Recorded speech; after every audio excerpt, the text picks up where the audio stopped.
Is that going to be?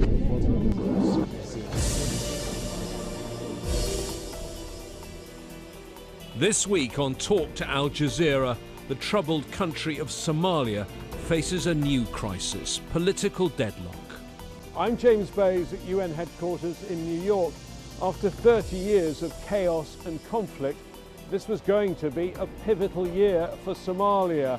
There were supposed to be the first one-person, one-vote elections in 50 years.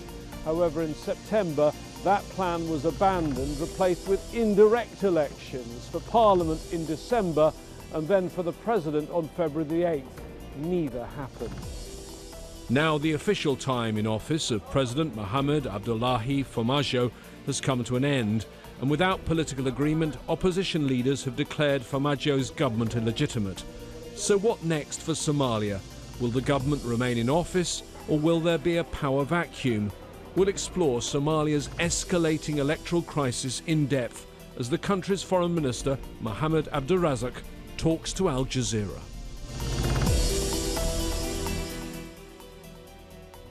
Mohamed Abdirizak, Foreign Minister of Somalia, thank you for talking to Al Jazeera at a time that appears to be a crisis for Somalia. It's a time when there were supposed to be presidential elections. They haven't happened. Can you tell me whether the government you represent is now illegitimate? Thank you for having me. The government we have is legitimate. Our constitution stipulates that the Somali government is essentially and practically a parliamentary system. It's a mix, but it is a parliamentary system. And the parliament has a mandate of 4 years. After the parliament is elected, it elects a president who then appoints a prime minister, who then appoints a cabinet. And in that system, it starts with the parliament. So the parliament is sort of the mother of our governance system. The parliament's mandate was supposed to run out on December 27th of last year. But over the course of the last 3.5 years, the federal government of Somalia has tried to have an election, design an election that was supposed to be a one-person, one-vote, which then did not occur, mainly due to the refusal of some of our federal member states. But the political process and the federal government's dialogue, due to its acceptance of conditions set by those federal member states, this process continued. And finally, on September 17 last year, the federal government and the federal member states signed an agreement that would not be a one-person, one-vote, but an indirect election system, close to the one we had in 2016. Understood. But that indirect election was supposed to take place on February the 8th. The election has not taken place. And I've looked at the Constitution of Somalia, Article 91. The President of the Federal Republic shall hold office for a term of 4 years, starting from the day he takes the oath as the President. Well, after that time, after that 4 years, he is no longer legitimately the President, there cannot be a vacuum. The federal parliament in both chambers have signed, voted for, by a majority of 215 in the lower house and 40 senators to have a law that would allow for the parliament with its full authority to continue with its mandate and for all the institutions of the federal government to continue. So we have a law, and that law allows for both the federal parliament and the federal government to continue until an election is organized. Now, you cannot have it both ways. You cannot have a situation where the federal member states and all the others are refusing to go to an election, but at the same time saying that the time has run out. Elections have to take place Well, that is what they are saying. The opposition has issued a statement saying that President Farmaajo's term has ended, and they're now calling for the formation of a transitional national council. What do you make of that? No, but that's half the truth. It's not the whole truth. Yes, the president's term is 4 years, the parliament's term is 4 years, but also there is a law that does not allow for a vacuum to take place. And that is the full truth. And in order for there to be a political transition, there has to be an election. How worrying do you believe this situation is? I spoke recently to the current president of the UN Security Council. Currently, the UK holds the presidency. Ambassador Barbara Woodward told me not holding polls will increase the risk to security and stability in Somalia. The position of the federal government of Somalia is that we want to have an election. The federal government of Somalia wanted to have this election organized, worked on, a model agreed on for the last 3.5 years. And that hasn't happened. But what the federal government wants is an election that is inclusive, not a partial one, an election that is transparent, an election that all the people who are eligible to vote and who can participate in elections to participate. But the fact of the matter is that the federal government has been asking and has been trying to have an election organized for quite some time. All the delays, it is as a result of the federal member states. Well, we'll come in a moment to their problems that they have with the election and their complaints, their dispute about the election. But just to be clear, you said there can't be a partial election. That's the position too of the international community.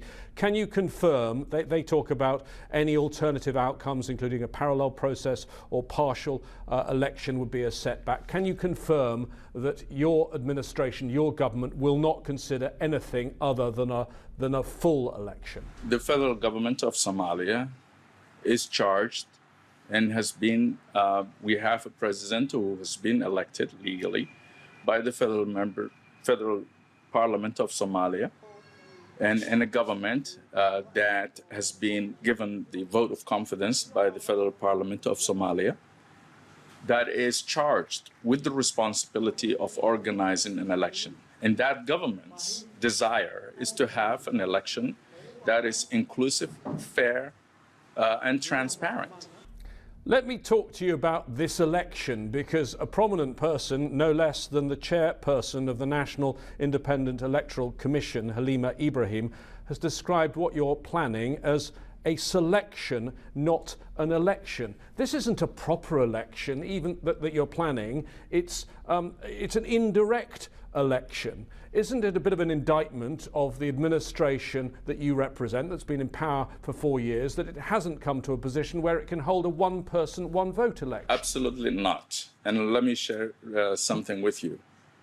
That about 3.5 years ago, I became an advisor to the president on elections and democratization. And since then, we have included all federal government relevant institutions, as well as the federal member states, to design an election that would be a one-person, one-vote, that would ensure the meaningful and full participation of women, at least to a 30%. And that model has been rejected by the federal member states. So it is not true to say that the federal government did not want to have a one-person, one-vote. It is the others who wanted to have an election that is indirect election. And now it is the truth. In order to avoid a vacuum, this is what they have negotiated. It's called the 17th September Agreement, which they again refused to implement. But do you accept that if you have an election under that agreement, it'll be similar to previous elections in Somalia? And I quote from Abdirashid Hashi, who's the director of the most prominent think tank in Somalia, the Heritage Institute of Policy Studies, about the last time you had an election like this, an indirect model. He said it was very flawed. The corruption was beyond description. There was no fair competition. There was no oversight. Conflict of interest was rife, and horror stories were reported across the regions. What is being planned now is bound to be flawed. And James, that election election that you just described was organized and held by the previous government. So we should not be indicted on the basis of the performance of the previous government. But what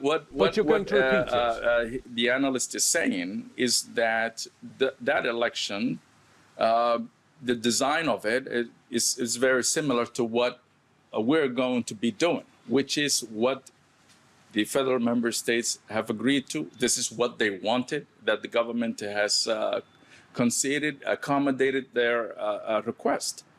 Well, what the federal member states, particularly Jubaland and Puntland, and opposition leaders say they're unhappy with is the implementation committees for the election. They claim that President Farmaajo has installed loyalists on the polling committees and stacked them with members of the intelligence agency, civil servants and supporters. This is the practice that all previous governments have done in terms of organizing election committees. What is true is that President Mohamed Abdullahi Farmaajo went in front of Parliament on February 6th and confirmed to the whole world that he had only two requests. One was to preserve the National Independent Electoral Commission and to have a 30% women's representation, and both were rejected. This is what we need to tell the world. This is what everybody needs to know and all Somalis need to know. The leaders of Jubaland and Puntland say that there is a pattern here of President Farmaajo trying to destroy the federal power structure. What do you say to that? What I would say is that in Somalia, we have a process of federalization, which has not been all agreed on, which is in the process. Our constitutional review and finalization process is well underway. And these things take time. And in that process, Somalia and Somalis have to figure out what is the best way to go about federalizing Somalia.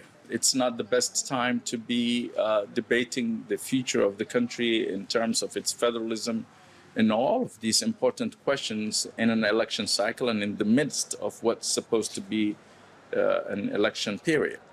As we look at tensions in the federal system in Somalia, it's worth reminding our viewers there's one piece of territory, very large piece of territory, that's nominally under the control of Mogadishu, but is a de facto state in itself. Somaliland has its own army, police, currency, politicians. It has its own elections as well. It has all the trappings of a state. Is it not time now for a lasting settlement between Somalia and Somaliland? This government, the federal government of Somalia, has continued to have a dialogue with the Somaliland administration, in the last of which was this in 2020 in Djibouti. The talks have not produced any fruits, but it will continue. And Somalia will under no circumstances give up on its territorial integrity, sovereignty and political independence. The current tensions in your country just play into the hands of Al-Shabaab, do they not? Tell me about Al-Shabaab. How strong is it now? Al-Shabaab, as we all know, is an enemy of the Somali people, an enemy that has over the years continued to change and adapt. But an enemy that currently is not an existential threat to the federal government of Somalia or the Somali state. I think the option of having a military and in the battlefield is very important. And that will continue for the foreseeable future. When the time is right, when there's the opportunity is ripe for negotiations, we will see when that comes. But right now, from what we see, we would have to continue to protect our people, protect our borders, and protect our state. AMISOM, the African Union Force, which numbers about 20,000 uniformed personnel, is supposed to slowly draw down and eventually leave the country and hand over to the Somali security forces. Is that handover really going to happen? Right now, the mandate of AMISOM is coming to an end, and we expect that to be renewed in the coming weeks. But we want to have the basis of moving forward to be the Somali Transitional Plan, which calls for a number of steps that will enhance such a transition.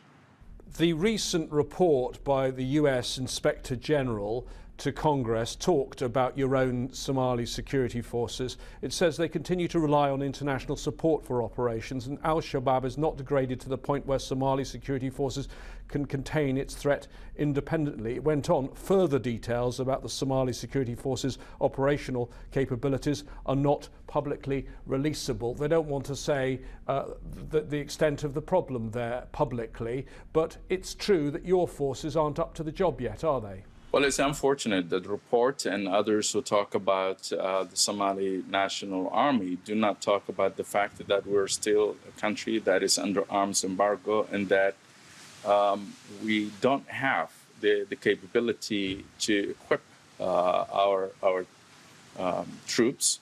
And as long as that is the case, I think we will continue to need some support from our friends in the fight against terrorism and instability. When you talk about your friends, you talk about AMISOM. You've also got an EU training mission in Somalia, about 200 strong. You did have another important force there training the Somali security forces and helping with their operations. That was US troops. And yet those US troops, 700 of them, have all been pulled out by the United States, by the Trump administration. They had all left by January. Was it a mistake of the Trump administration to pull out those forces? It is true. The U.S. troops have been pulled out and relocated, rather, or repositioned from across the border into neighboring countries. But that doesn't change the operations, security operations, the joint security operations in Somalia. You were on a recent trip to the United States. You must be quite glad to see the back of the Trump administration. Not only did they pull out the troops, you had the Trump travel ban. Somalia was on the list of Islamic and African countries that couldn't come to the US. And you'll remember President Trump himself used that vulgar language to describe African countries. Is your government and the people of Somalia glad to see Donald Trump is no longer in the White House? The federal government of Somalia has a strong and historical relationship with the government of the United States. And we are happy that there is now a new administration that we hope soon we will sit down and review our bilateral relations, common interest, and continue into the future. Let's look at relations with your neighbouring countries, and let me start with Ethiopia, because clearly an alarming situation in Tigray just across the border. The new US Secretary of State Antony Blinken has described it as having grave concern when he spoke to Ethiopia's Prime Minister Abiy Ahmed. The UN Secretary General Antonio Guterres said he was seriously concerned, and the UN High Commissioner for Human Rights Michelle Bachelet says it's extremely worrying and volatile. Situation is spiralling out of control. She says there's corroborated information of gross human rights violations and abuses. How worried are you about what's going on in Tigray and what the Ethiopian forces, backed, we hear probably by Eritrean forces, are doing there? The Somali government and the Ethiopian government have a very strong, mutually respectful relationship. According to the African Union Constitutive Act, we are prohibited about talking about the internal affairs of a sisterly country. What is going on in Ethiopia is something that should be asked to the Ethiopian government. We have our hands but surely you're not being silenced by the African Union if you want to speak out about gross human rights abuses. Absolutely not. That must be an issue of concern. That must be an issue of concern for you. Or are you worried because there are many reports that your predecessor was sacked because of comments calling for dialogue in Tigray? Absolutely not. It is a matter of choice. And no one is silencing us. I'm talking to you with all the freedoms that I have. But it is a practice. We are complaining about internal, political interferences. So we do not want to be also aggressors and talk about other countries' internal affairs. What about the reports of Eritrean forces also operating in Tigray? That seems to be confirmed. State Department officials will tell you it privately, so will UN officials. Look, I would have to believe when the Tigrayans speak, I would have to take it for their word. When the Ethiopians say something about what's going on in Ethiopia, I take them for their word. So you believe the words of Eritrea and Ethiopia. Let me move to another neighbour, Kenya. There, your government has been more forthright about its problems with Kenya. You even cut diplomatic ties for a time at the end of last year. Explain why there are so many problems with Kenya when it's a place of refuge for so many years for Somalis. Even you yourself used to be a resident there. I see you did your research very well. Yes, I did live in Kenya, but it is also true that we've had violations of both our territorial integrity and sovereignty and political independence from Kenya. These are documented, a list that is long, and the federal government of Somalia has, in the last 3+ years, has tried to address these issues bilaterally with the Kenyan government. And have fallen in deaf ears. We were left no choice. You say that, and you say that Somalia also listens to bodies it's members of. IGAD, the Intergovernmental Authority on Development, which is the regional body, sent a fact-finding mission and exonerated Kenya from allegations of violating Somalia's sovereignty. I can tell you that IGAD fact-finding mission, which was mainly Djibouti, was a frivolous report, embarrassingly frivolous report, and everyone knows it. The fact-finding mission was invited to come to Somalia, which they did, and that was their first trip. They were supposed to go to Kenya, and go to the border area, talk to the people on the ground, which they did not. They were supposed to come back and talk to the Minister of Defense, talk to the Minister of Aviation, talk to other relevant ministries, interview people. That has not happened. When you look at the situation for ordinary Somalis, it's alarming. You've got COVID-19, desert locusts, drought. You're still suffering also from the effects of flash flooding from November's cyclone.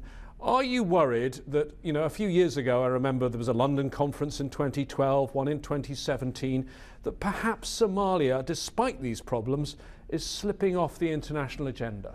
The reason why Somalia remains on the agenda, the international agenda, is the fact that we are raising hope that we are ending 30 years of lawlessness and no government. And this government has embarked on a series of reforms. In security reform, for the first time, you have a Somali National Army that has biodata registration, that has their weapons registered, that are getting regular salaries, that have their structure, and that are fighting Al-Shabaab. This gives the international community and partners hope. We have also set on political reforms, which is, I think, the hardest part right now because of still the Constitution is under review and the fact that elections are not taking place on time. But because of these series of reforms and achievements, Somalia is raising the hopes that a country like Somalia can turn the corner, and that is why our partners in the world has not given up on us. Do you really have such high hopes? As you say, it's 30 years since the end of a dictatorship. That's now meant 3 decades of conflict, chaos and turmoil. And you paint a positive picture, but you're now facing a major political crisis. I have been working with the Somali government and with the international organizations working on Somalia for the last 21 years. And I have never been more hopeful now than at any time in the past 2 decades. And that I say from experience. That I say from what we're seeing and what we're doing and seeing it. But the Somali people will be able to tell their story. Mohamed Abdirizak, the Foreign Minister of the Federal Government of Somalia, thank you for talking to Al Jazeera. Thank you. Well.